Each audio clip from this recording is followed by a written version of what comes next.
que dice, acercándose uno de los escribas, que los había oído disputar y sabía que les había respondido bien, le preguntó, ¿cuál es el primer mandamiento de todos? Jesús le respondió, el primer mandamiento de todos es, oye, Israel, el Señor nuestro Dios, el Señor uno es. Amarás al Señor tu Dios con todo tu corazón, con toda tu alma, y con toda tu mente y con todas tus fuerzas. Este es el principal mandamiento. Y el segundo es semejante, amarás a tu prójimo como a ti mismo. No hay otro mandamiento mayor que esto. Entonces el escriba le dijo, bien maestro, verdad has dicho, que uno es Dios y no hay otro fuera de él. Y él, amarle con todo el corazón, con todo el entendimiento, con todo el alma y con todas sus fuerzas, y amar al prójimo como a uno mismo, es más que todos los holocaustos y sacrificios. Jesús entonces, viendo que había respondido sabiamente, le dijo, no estás lejos del reino de Dios, y ya ninguno osaba preguntar. Mi hermano Jorge nos hace el favor el día de hoy de darnos el tema amar a Dios. Por favor, gracias.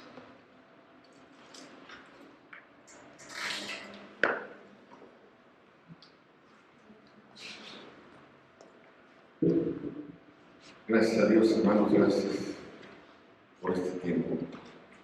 Vamos a orar. Los jóvenes pueden pasar a su clase con la hermana Lindis, por favor.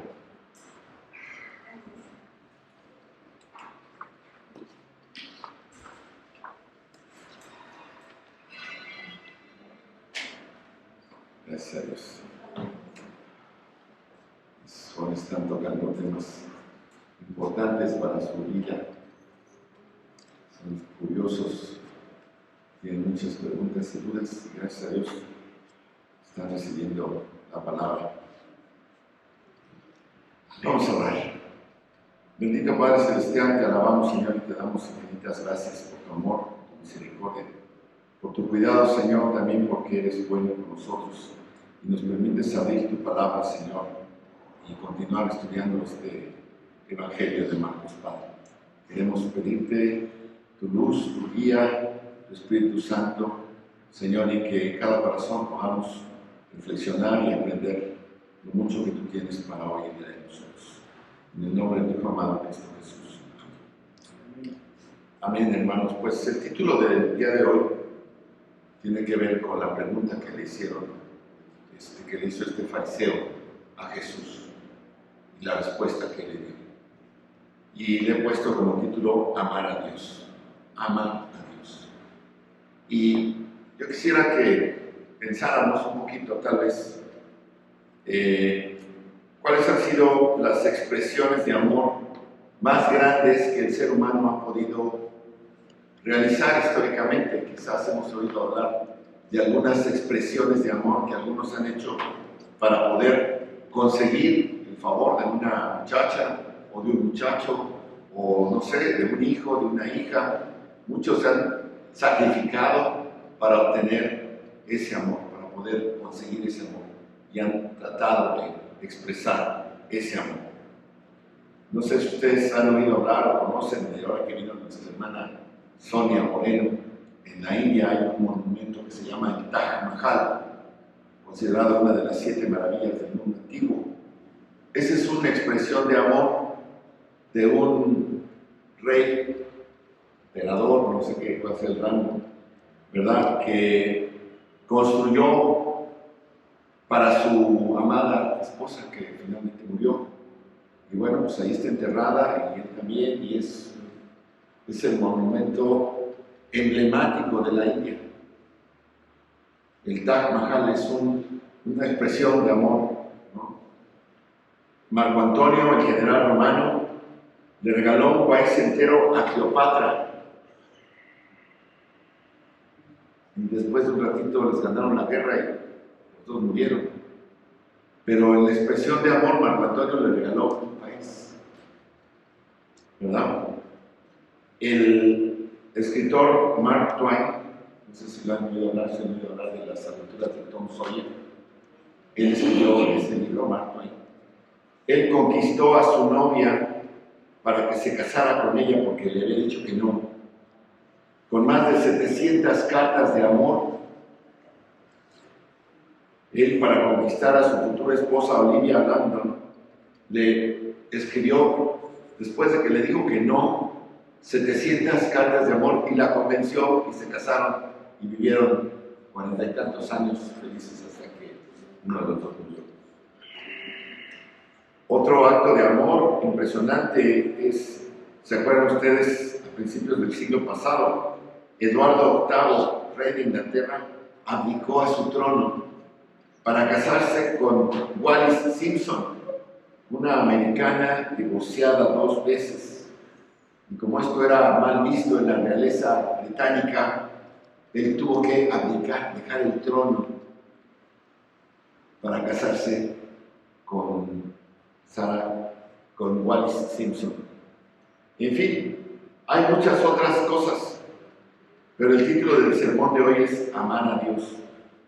Amar a Dios. También encontré en ese libro de Créalo o no, de Ripley, ¿se acuerdan? Hay un museo por ahí, de un pintor francés llamado Marcel Leclerc.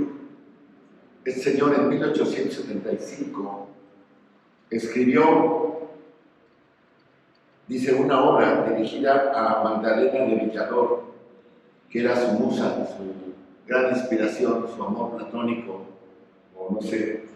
Y esta carta en particular contiene la frase Je vous aime, o sea, yo te amo, en francés, perdón, porque francés no es muy bueno. La escribió 1.875.000 veces la frase en esta carta. O sea, imagínense, ¿por qué ese número? Él quiso multiplicar 1000 veces el año calendario en el que estaba, 1875. Lo multiplicó por 1000 y resultó 1.875.000 veces las que escribió esta frase. Pero Marcel no la escribió de su puño y letra, sino que se la dictó a un escriba para que el escriba repitiera la frase y él la pudiera decir. Y entonces se duplicara. Algunos piensan pues, que era flojo, pero no, estuvo repitiendo la frase, dictando la carta, y el escriba también la repetía. Todo esto viene al caso y al final de todos ellos. Quizás hemos expresado también nosotros un momento de amor. Algunos, como el de Leclerc, nos puede parecer una tontería. Otros tal vez como el Taj Mahal, una obra de arte. Otros tal vez como el de Mark Twain, 700 cartas, perseverancia. Pero están muy lejos estos de la verdadera expresión de amor que tenemos que hacer hacia nuestro Dios. El amor que veremos al leer la palabra de Dios. Hemos leído el pasaje que nos ocupa y el tema, por supuesto, aquí es amar a Dios. ¿Cuál es nuestra expresión? Amar a Dios. ¿Cómo se expresa en el versículo 30? Dice el versículo 30, es un mandamiento. Dice, amarás al Señor tu Dios. Y hermanos, este es el fundamento de la vida espiritual. No hay otro. Amarás al Señor tu Dios. Es el comienzo de la verdadera vida espiritual. Amar al Señor tu Dios. Amar al Señor tu Dios, nosotros lo hacemos de ahorita de manera imperfecta, porque somos humanos, somos hombres, somos pecadores, hemos sido rescatados, pero estamos aquí y amamos a Dios de manera imperfecta.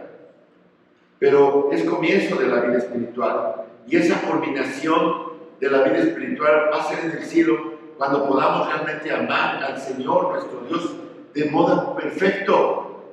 Quizás ahorita no lo entendemos, no lo vislumbramos, pero en el cielo vamos a poder amar al Señor nuestro Dios perfectamente. Hoy en día nos esforzamos por obedecer este mandato como creyentes y como les repito, somos imperfectos en nuestra obediencia.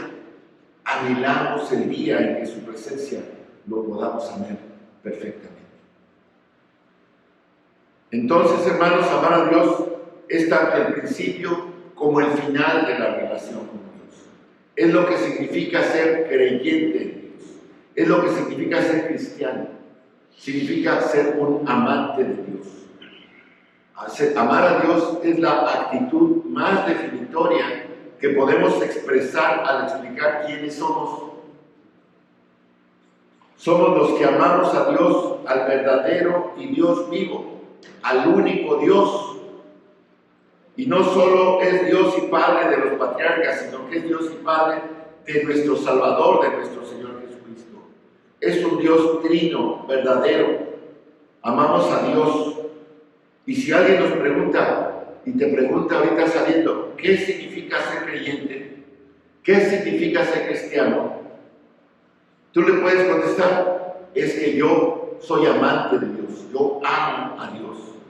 Y aunque lo amamos, repito, de modo imperfecto, nuestro camino aquí en la tierra es buscar amarlo perfectamente y anhelar el día en que podamos expresar ese amor de manera perfecta en la gloria venidera.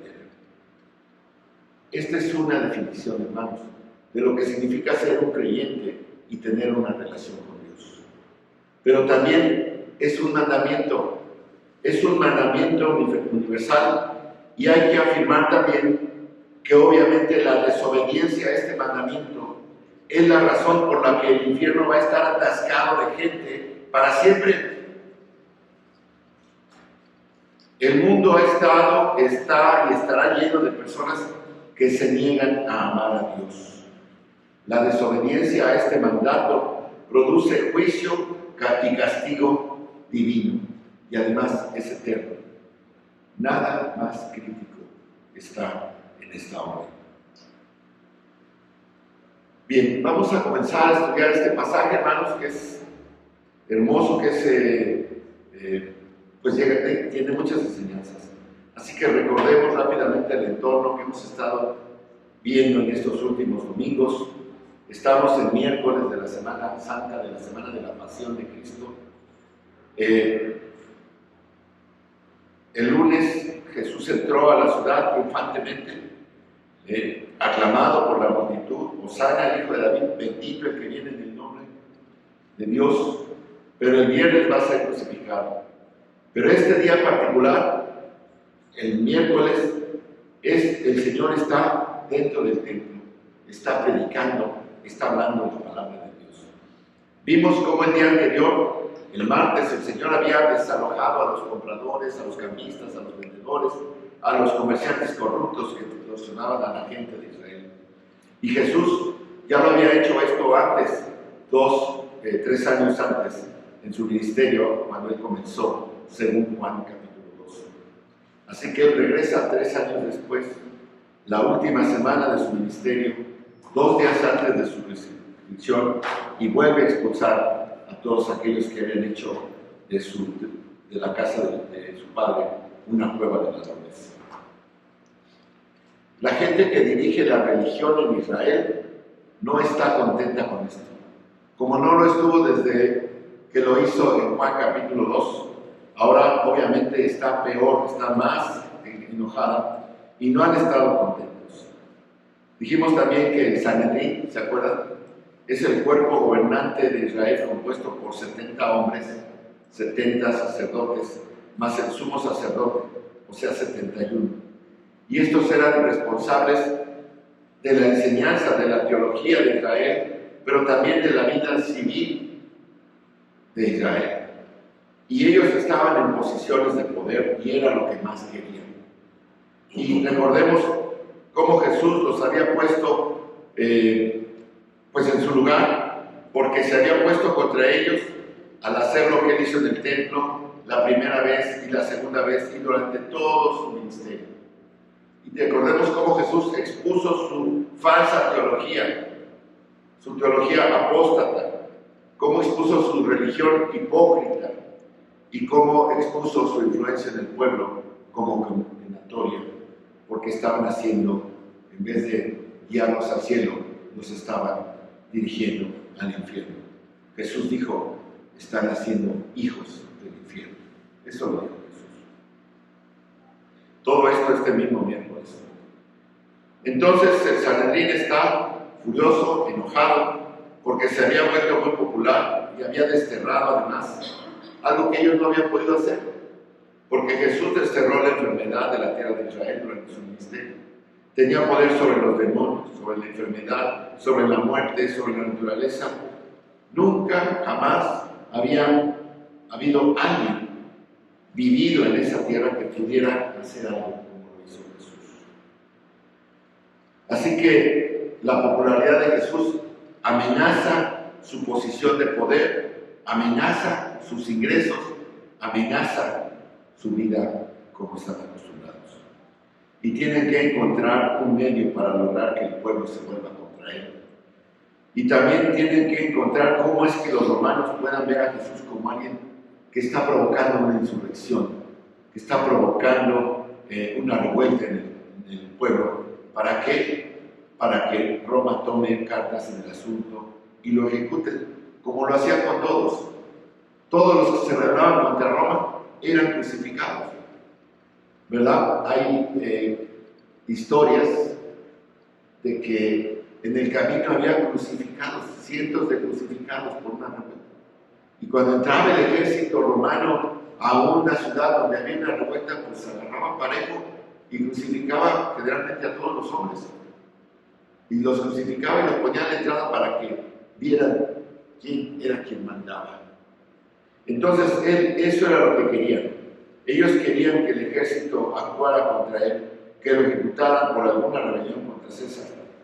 Y recordemos cómo ellos desarrollaron algunas trampas.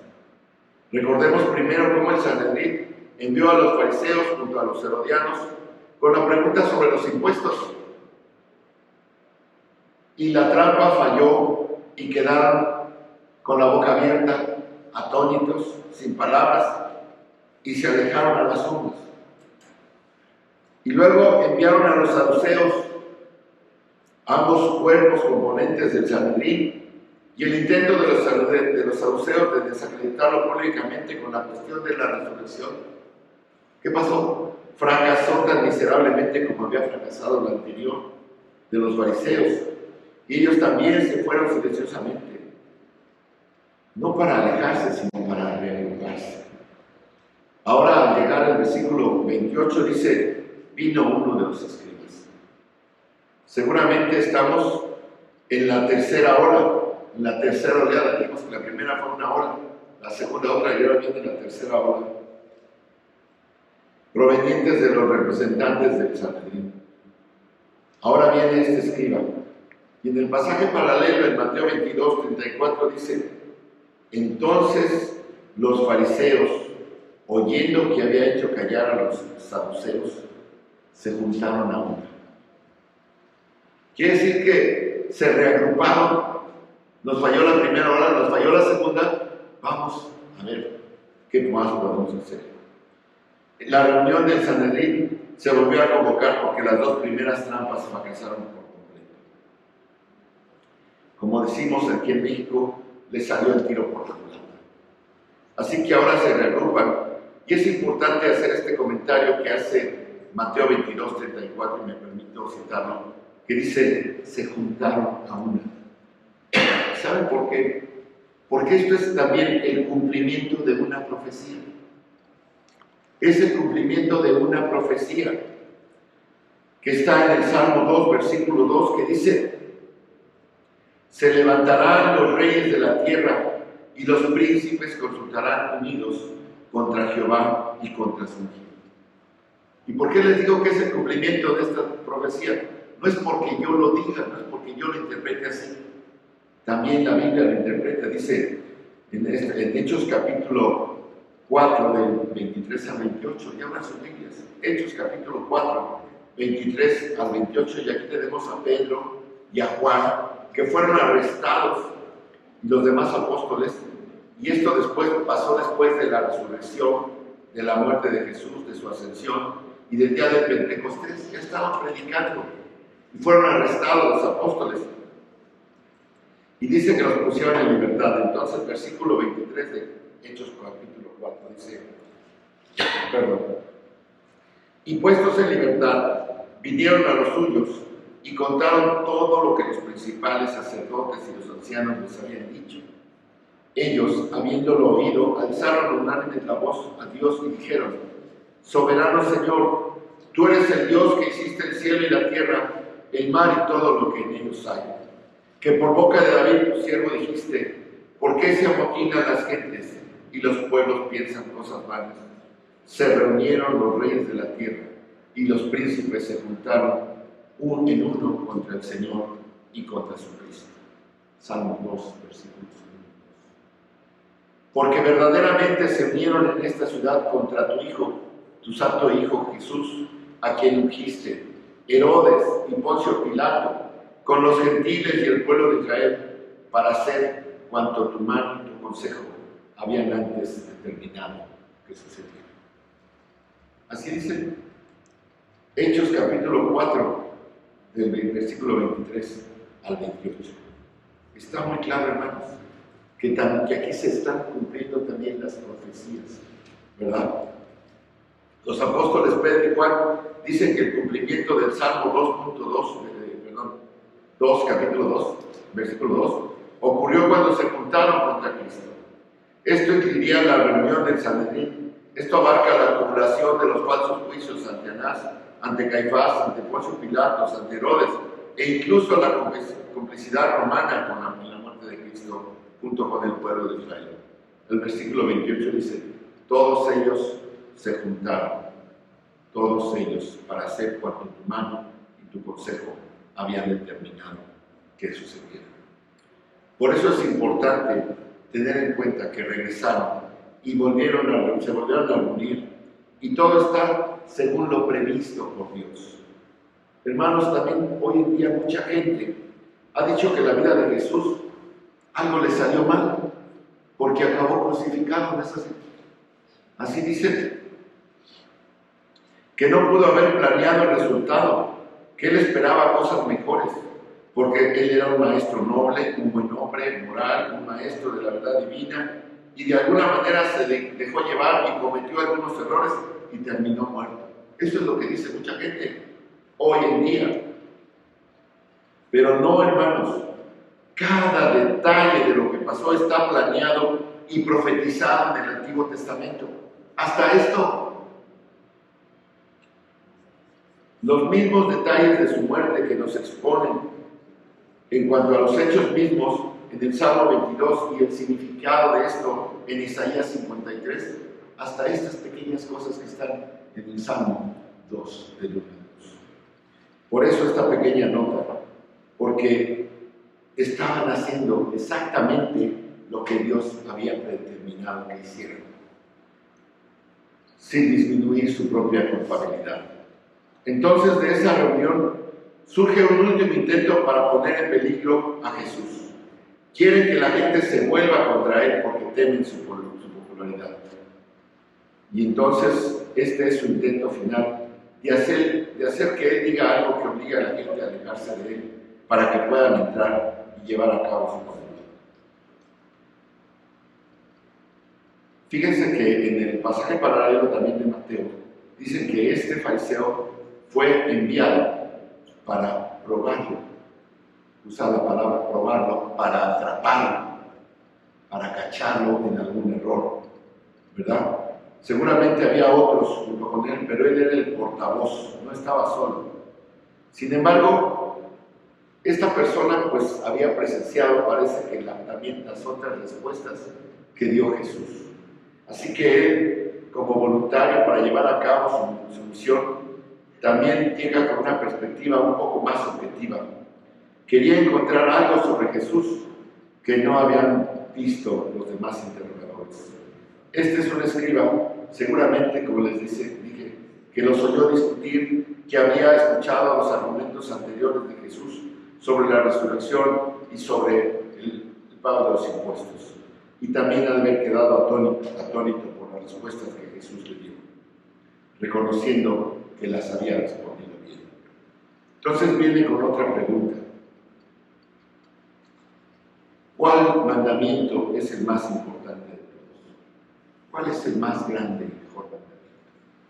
Es la pregunta que hacen. Y nosotros pensamos, ¿y qué buscan con esta pregunta? ¿Qué tiene de importante esta pregunta? Parece una pregunta bastante inocente y no parece estar relacionada con nada en particular. ¿Dónde está la posible trampa aquí que le quieren poner a Jesús? Los fariseos sentían que el evangelio que Jesús predicaba era contrario a las enseñanzas de la ley, porque constantemente les pegaba en sus tradiciones. ¿Verdad? De hecho, esto era básico, y este fue el grito contra Jesús, que hablaba contra la ley. Lo mismo sucedió contra Pablo, que hablaba contra la ley, y de lo mismo acusaron a los apóstoles, que hablaban contra la ley. Así que Jesús decía cosas que eran inconsistentes con la ley, que ellos pensaban que era de Moisés, y que su enseñanza era un ataque a la ley del Antiguo Testamento, y más aún directamente a Moisés. Sabemos pues que los fariseos, como os he dicho, tomaron todo el Antiguo Testamento y todas sus interpretaciones y todas sus tradiciones y hicieron crecer alrededor de la palabra de Dios muchas tradiciones, y todo eso era su ley. Los saduceos, sin embargo, eran de lo opuesto. Ellos tomaron solamente los 5 primeros libros de Moisés, el Pentateuco, ¿verdad? Y alrededor de ello era lo único que creían, en los libros de Moisés. Así que fariseos y saduceos no estaban de acuerdo en cuanto a la ley. Sin embargo, ambos coincidían en el Pentateuco: Génesis, Éxodo, Levítico, Números y Deuteronomio. Esa era la ley de Moisés. Entonces, el Sanedrín plantea una pregunta con la que todos pueden estar de acuerdo.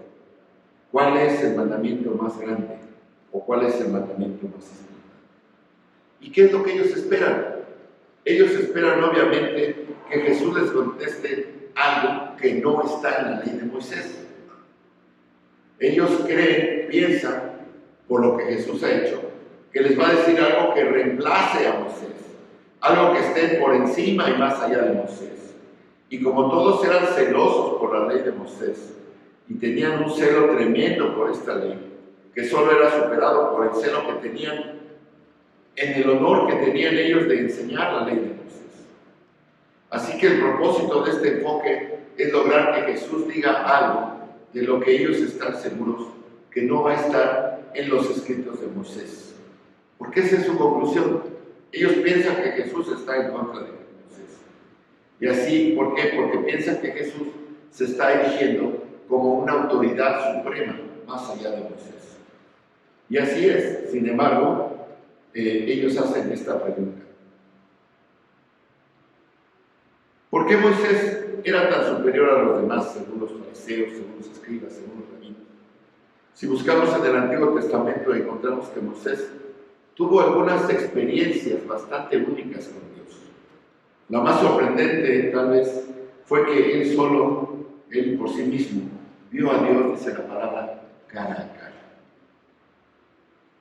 Dios y Moisés tenían comunicación uno a uno. El hombre que habló cara a cara con Dios, como habla un hombre con un amigo, fue Moisés. La gloria de Dios estaba en su rostro cuando bajó del monte, y la gloria que Dios le puso a él la había transferido en su rostro. Fue Moisés a quien Dios le dio los 10 mandamientos, y aún después de que Moisés los rompió, se los volvió a dar. Así de bien se llevaban Dios y Moisés. Así que la idea de los rabinos y el pueblo era que no había nadie más alto que Moisés. Moisés era lo último. Nadie podía estar más cerca de Dios que Moisés. Por tanto, ningún reflejo de la palabra de Dios sería más puro y verdadero que lo que Moisés escribió en el Pentateuco. Cuando le hicieron la pregunta, ¿cuál es el mandamiento más importante de todos? La suposición es que él no va a contestar. Va a contestar es algo distinto. Quieren que él se eleve por encima de Moisés.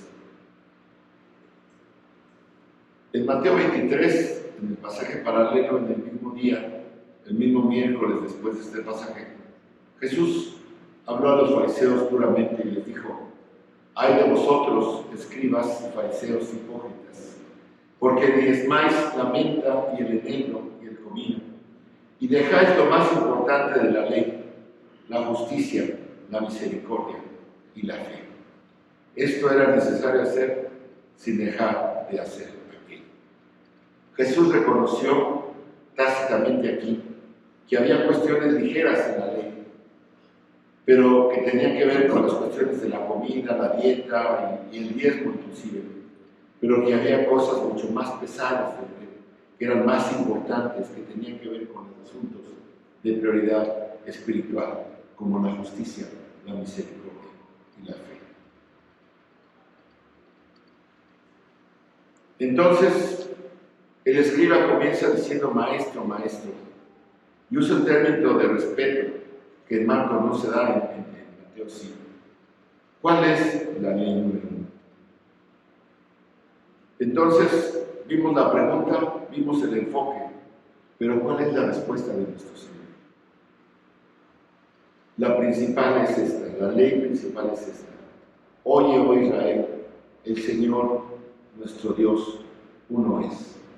Y amarás al Señor tu Dios con todo tu corazón, con toda tu alma, con toda tu mente y con todas tus fuerzas. Y el segundo es este, y es semejante, dice: y amarás a tu prójimo como a ti mismo. No hay otro mandamiento mayor que estos. Y esa fue la exactitud de nuestro Señor.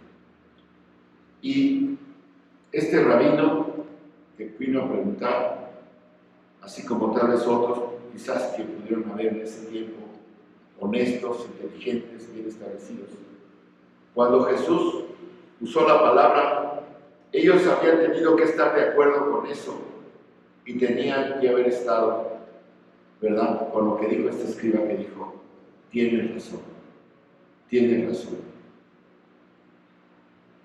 Él, no sabemos si se alegró, se entristeció, pero su respuesta inmediata fue: tienes razón. Ahora bien, ¿qué fue lo que Jesús le respondió cuando les dijo esto? Volvamos a Deuteronomio 6 y analicemos esto, porque podemos contentarnos con ver solamente el esfuerzo que hicieron para atrapar a Jesús y que no tuvo éxito. Pero Jesús les contestó algo más. No podemos ignorar la realidad de los fariseos ni nuestra realidad. Eso es lo que es. Es necesario entender este mandamiento tal como es. Deuteronomio 6. Y aquí estamos con Moisés subido en las llanuras de Moab, en un monte. Moisés ahora tiene una edad de 120 años. 120 años. Y ya está al final de su vida. Está a punto de morir. Y está hablando por última vez al pueblo de Israel. Recordemos la vida de Moisés, que es una especie de bloques de 40 años. Los primeros 40 años los pasó en Egipto como entrenado de la hija de Faraón, como hijo de Faraón. Los siguientes 40 años huyendo, desterrado, ¿verdad?, en las tierras de su suegro. Los siguientes 40 años ya en el desierto, guiando al pueblo de Israel. Así, Él ha estado guiando a Israel, y la nación ha estado vagando por todo el desierto entre Egipto y la tierra prometida. Y es un viaje que se ha hecho larguísimo. Tomó 40 años cuando normalmente podía tomar unas pocas semanas. Terminó tomando 40 años debido a la desobediencia y la incredulidad. Y toda la generación de judíos desobedientes, incrédulos e idólatras que salieron de Egipto en el Éxodo, terminó muriendo en el desierto. Esos 40 años ya han transcurrido, y Deuteronomio son los mensajes de Moisés al pueblo que está a punto de entrar a la tierra prometida. Una generación se ha lamentado en el desierto y van a entrar a la tierra. Así pues, el libro de Deuteronomio ocurre en un periodo de un mes, no en un largo tiempo, sino en un solo lugar, no en muchos lugares. Justo a las orillas del Jordán, frente a Jericó, en los llanos de Moab. Ahora el pueblo ha escapado de 400 años de tiranía en Egipto y ha estado vagando durante 40 años en el desierto y van a entrar a la tierra prometida. Entonces Moisés los reúne, ¿verdad? Y les comienza a decir, y según el capítulo 31, él escribe estos mensajes que se convierten en el libro de Deuteronomio, para que todas las generaciones venideras tengan estos mensajes. Y así aquí estamos con Moisés y el pueblo.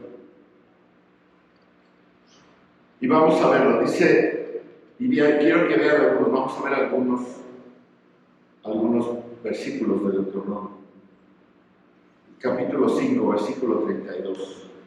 Dice, procurarás hacer tal como el Señor tu Dios te ha mandado. Hermanos, este es el tema que se convierte en el tema de todo el libro de Deuteronomio. Haz lo que te he mandado. Haz lo que te mando. Simplemente se repite una y otra vez en todos los mensajes de Moisés. Y siempre hay resultados, efectos e implicaciones de desobediencia. Y podemos retroceder más en el capítulo 5 y podemos ir hacia los otros capítulos de Deuteronomio y todo va a ser un llamado a la obediencia. Fíjense el capítulo 6. Dice, estos son los mandamientos, los estatutos y los juicios que Jehová tu Dios me ha mandado que te enseñe, para que los pongas por obra en la tierra a donde vas a pasar a poseer.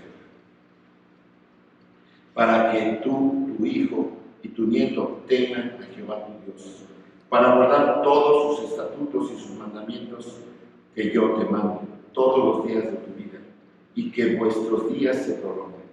Oh Israel, debes escuchar y hacerlo, para que te vaya bien y te multipliques en gran manera, tal como el Señor, dice, el Dios de tus padres te ha prometido, una tierra que fluye leche y miel. Nuevamente, el llamado, todo el énfasis es a la obediencia, y se repite a lo largo de todo el libro. Dios quiere bendecir, Dios quiere multiplicar, Dios quiere dar cosechas, grano. Dice que Dios derrotará a sus enemigos si haces esto. Dice que Dios te prosperará y te bendecirá. Es una constante a lo largo del libro de Deuteronomio. ¿Cuál es el motivo de todo esto? ¿Cuál es el motivo de todo esto? El motivo se da en los versículos 4 y 5 de Deuteronomio 6. Y ahora, hermanos, Deuteronomio 6, versículos 4 y 5. Ese es el motivo por el cual el Señor te puede bendecir. Deuteronomio 6, 4 y 5. Vamos a leerlo juntos. Oye Israel, Jehová nuestro Dios, Jehová uno es. Y amarás a Jehová tu Dios de todo tu corazón y de toda tu alma y con todas tus fuerzas. Y estas palabras que yo te mando hoy estarán sobre tu corazón. Está bien.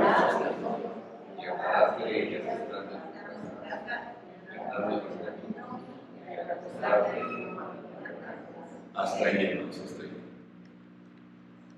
Los judíos conocen este pedazo de Deuteronomio como el famoso Shema, el Shema de Dios. Muchos cristianos lo conocemos como el Shema, porque la primera palabra en hebreo, Shema, dice oye, escucha. Shema significa oye, escucha, oh Israel. En otras palabras, dice, nunca podrás ser obediente si todo lo que tienes es externo. Tiene que ser interno, tiene que haber un fundamento de esto que te voy a mandar, y es el llamado a amar a Dios. El Señor nuestro Dios, el Señor uno es.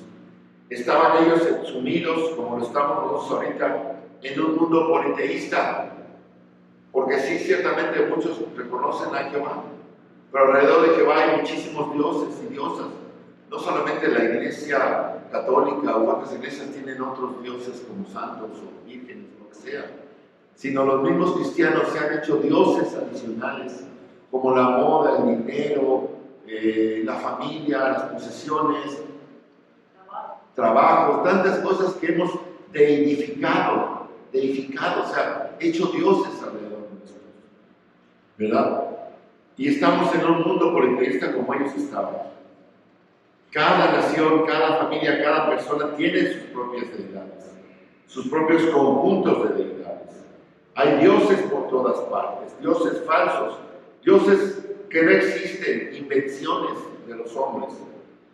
Pero solo hay un Dios verdadero. El Señor es el único Dios.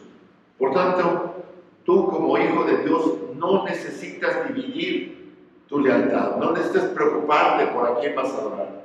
El Señor uno es un solo Señor, hay un solo Dios, y a Él es a quien necesitas amarlo con todas tus capacidades.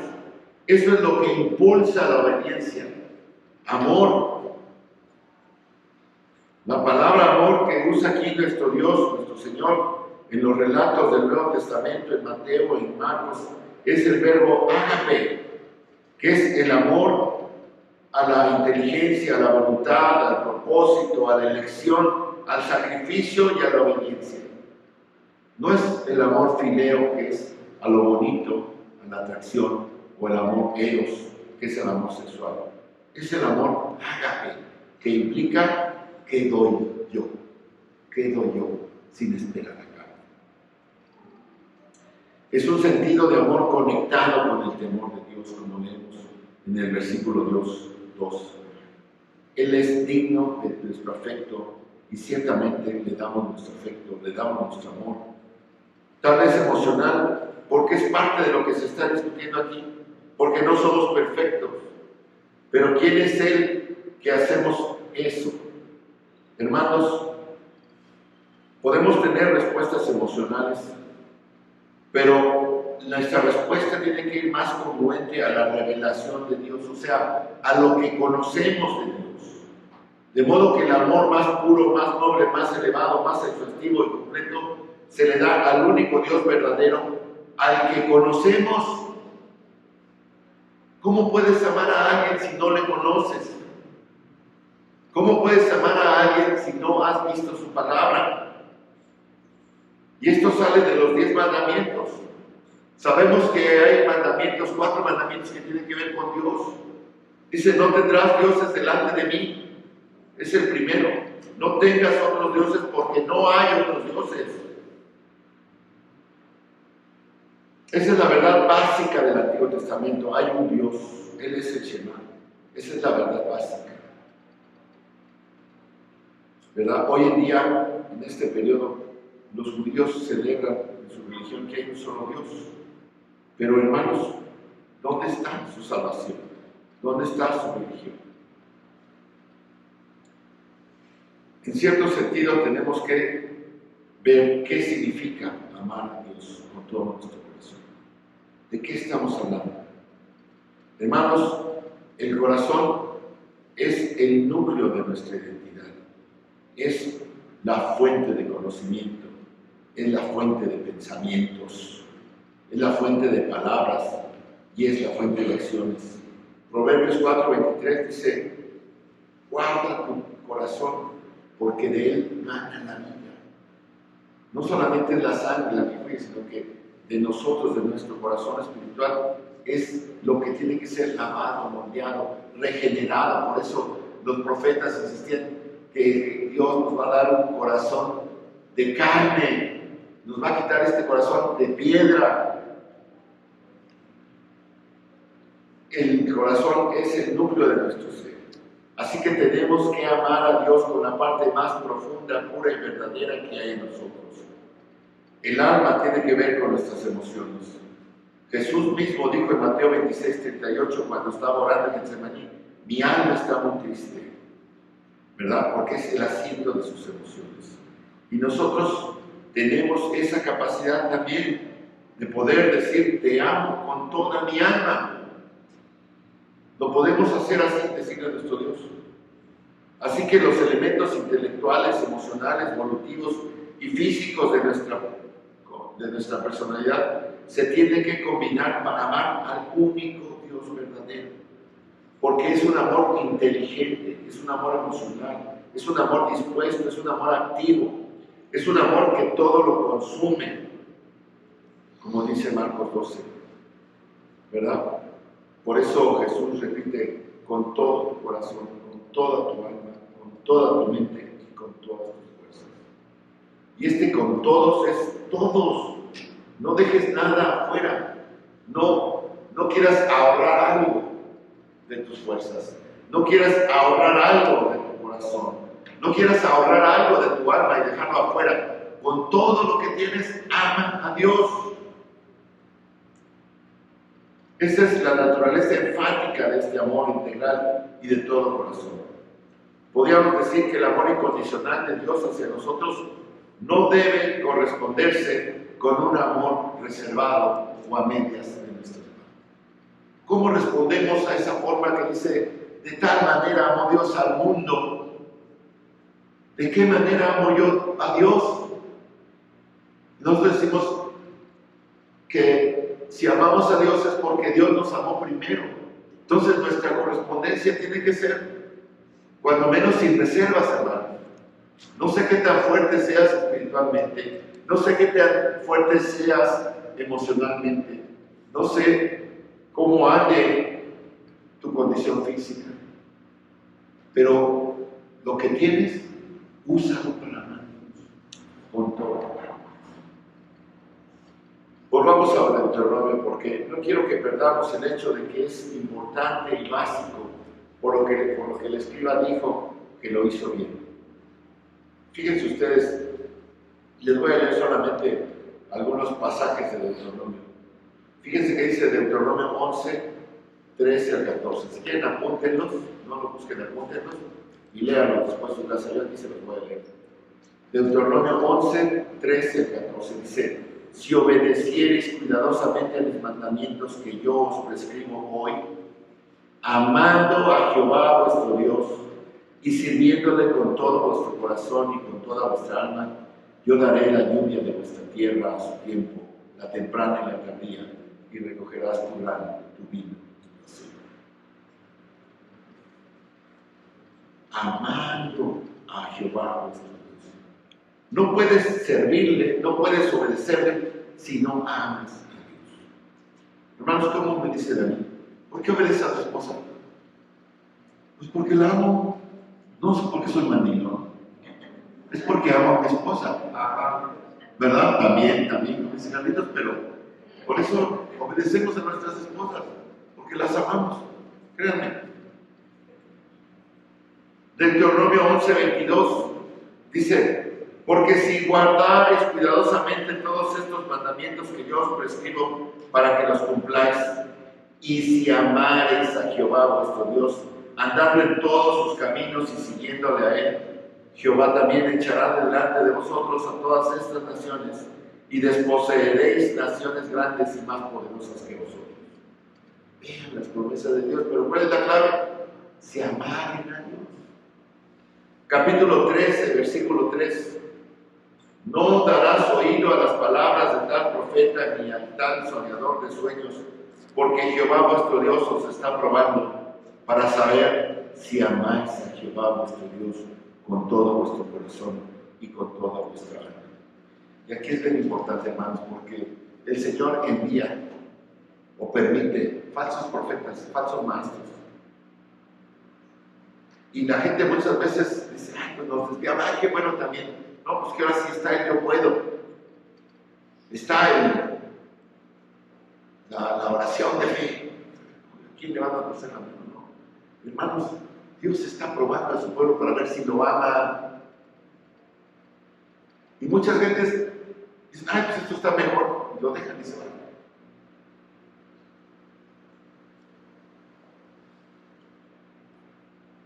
Capítulo 19, versículo 9 de Deuteronomio dice: siempre y cuando guardareis todos estos mandamientos que yo te prescribo hoy para ponerlos por obra, que ames a Jehová tu Dios y andes en sus caminos todos los días, entonces añadirás 3 ciudades más a estas 3. Había promesas muy específicas pero el centro, el círculo de la fuerza de la obediencia es amar a Dios.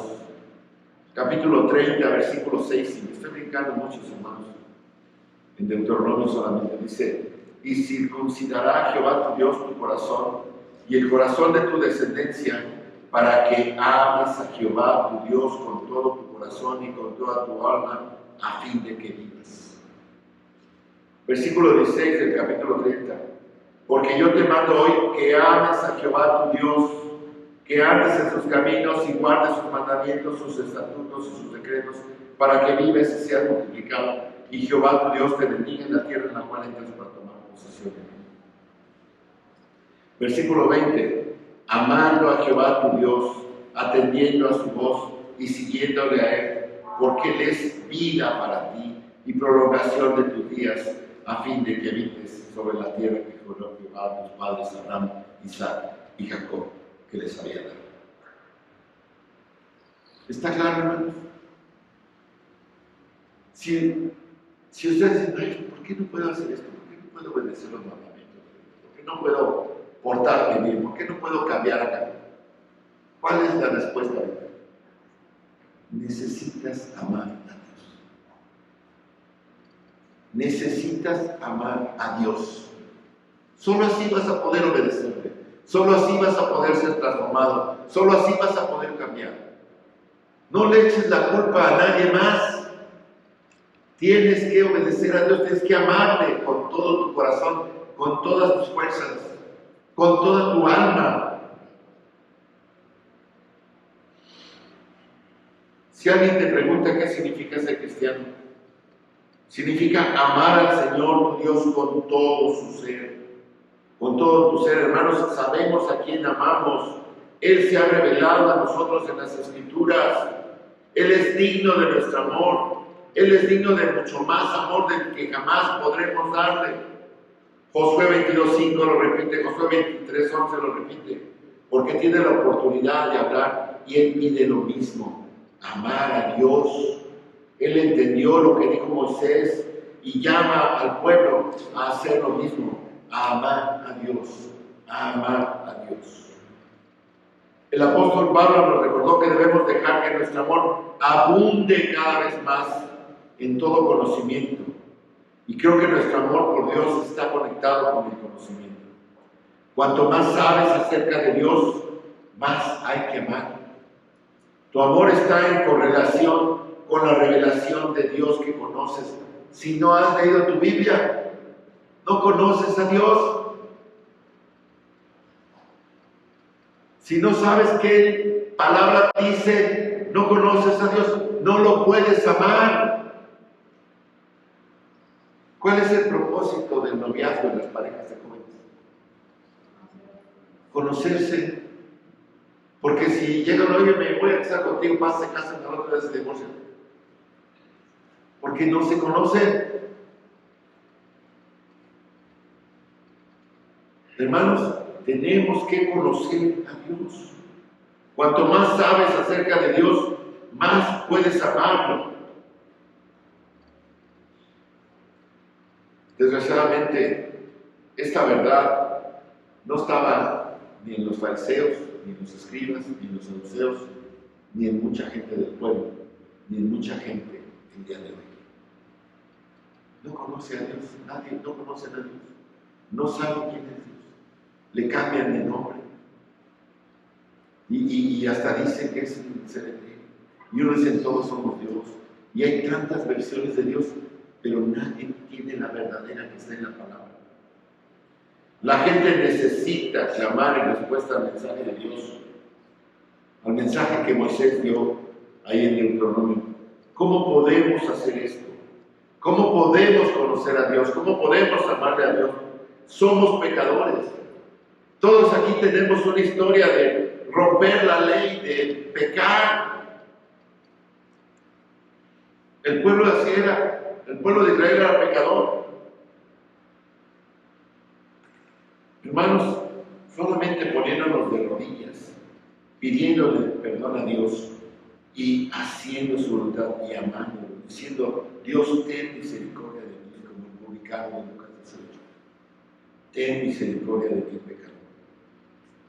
Pero hay gente, incluso en las iglesias, dentro de la religión, que no tienen interés en suplicar por la capacidad de amar a Dios. Son hipócritas. Lo que Moisés enseñó, si quieres estar bien con Dios, si quieres ser bendecido de Dios, debes amar a Dios con todo tu corazón. El Antiguo Testamento se refiere a personas en dos categorías, ¿verdad? En los 10 mandamientos. Dos tipos de personas en los 10 mandamientos que se aplican. Dice, hay un solo Dios. El primero dice, con respecto a Dios, no te harás ídolos, no te harás nada abajo en la tierra ni en las aguas debajo de la tierra, no las adorarás, no los servirás, porque yo soy tu Dios fuerte y celoso, que visito la maldad de los padres sobre los hijos hasta la tercera y cuarta generación. Esa es la primera categoría. La otra categoría son los que odian a Dios.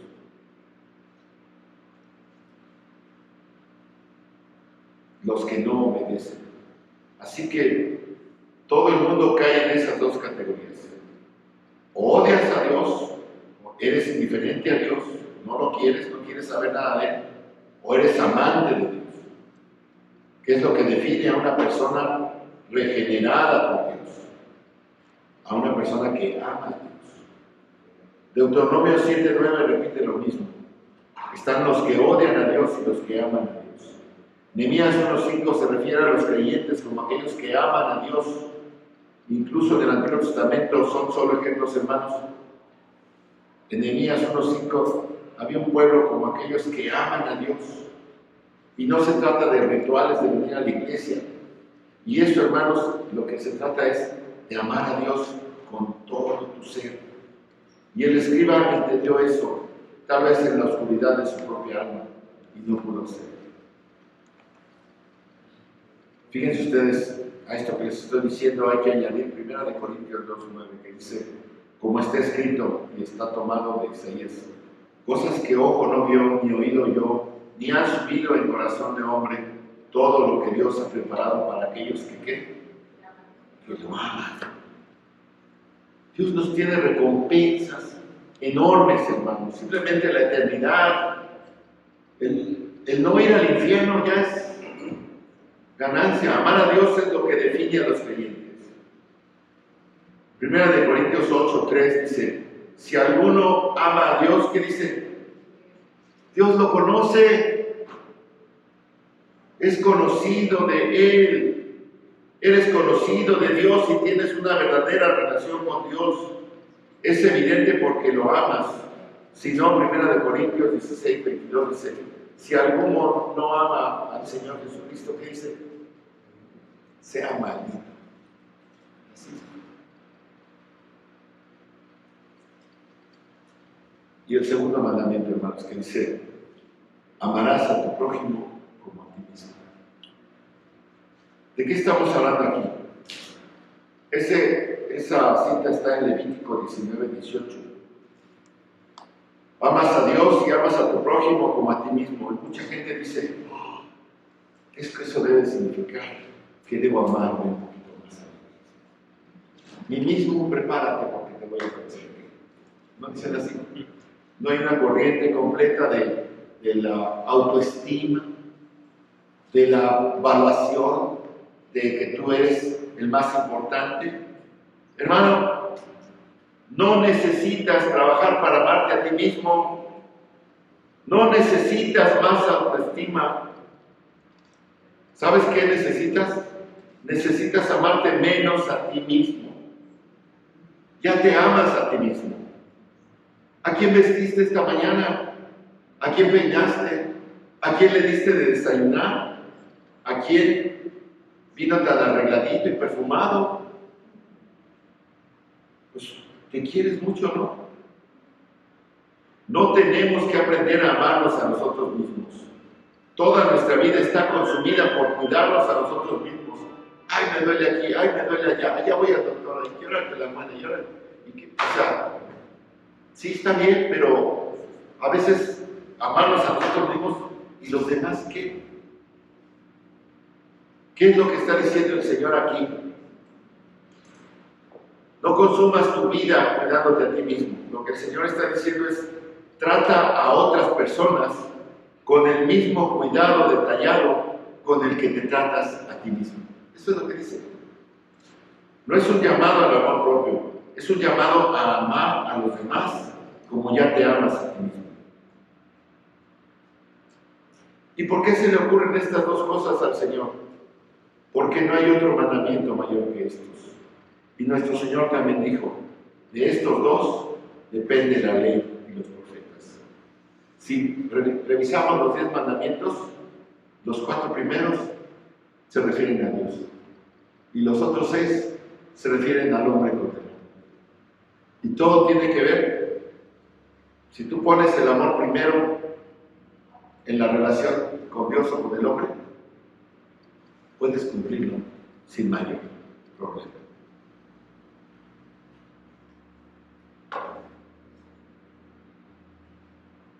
Bueno, el escriba le dijo en el capítulo 3, versículo 32, y el final es muy interesante. Dice, muy bien, maestro, muy bien, no te pude atrapar, no caíste en la trampa. Lo que has dicho en Shema es la respuesta correcta. Eso fue lo que dijo. Él sabía exactamente lo que Jesús estaba diciendo.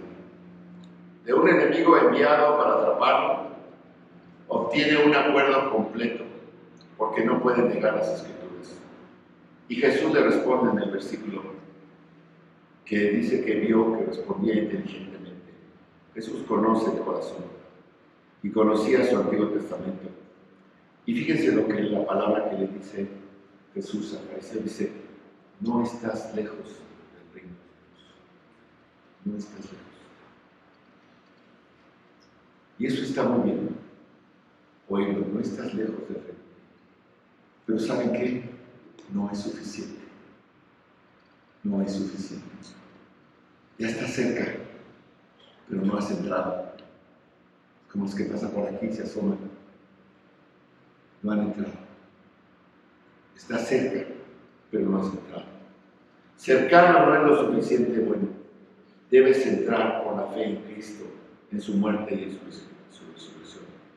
Ese fue el cierre, hermanos, definitivo de esta oleada de preguntas para atrapar a nuestro Señor. Pero la pregunta es, ¿qué vamos a hacer nosotros? ¿Estamos aprendiendo a amar a Dios? ¿Qué hemos puesto en práctica de todo lo que hemos aprendido? ¿Qué han puesto en práctica mis hermanas de lo que han aprendido aquí los martes, los viernes? ¿Qué han puesto aquí los varones que hemos estado ya varios años teniendo discipulados?